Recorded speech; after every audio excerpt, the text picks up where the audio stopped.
Tony Whiting here. We're on his own boat, the Taranui.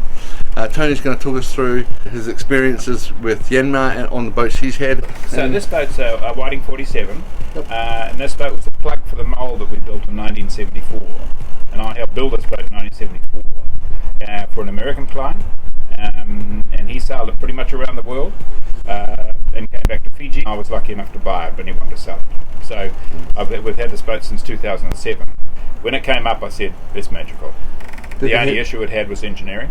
Right. It had an old Ford engine in it, which was smoky, unreliable, and I replaced it with a Yanmar. I had the original mechanical 110 because it was all I could buy in about 2008 when I had the business. So we went to the 110 mechanical, new shaft line. We did this as a bit of a job through the workshop, so the boys learned about it. Right. And I got a benefit, and it's been beautiful. And since that time, we've sailed 30,000 nautical miles around the South Pacific. We've done 5 big trips. So we've set this boat up for serious offshore work. Yeah. And unlike boats that would be just doing coastal and things, we've got more horsepower and we've got greater capacity, tankage, etc. So she was built by Keith Eade, who's a fantastic New Zealand boat builder from the Lidgard School.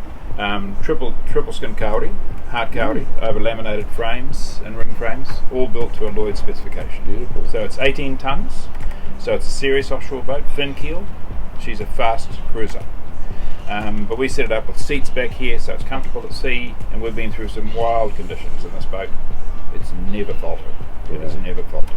Especially sailing around New Zealand, we had a rugged run back up through Cook Strait, but when we needed to push the button and start the engine, it was there.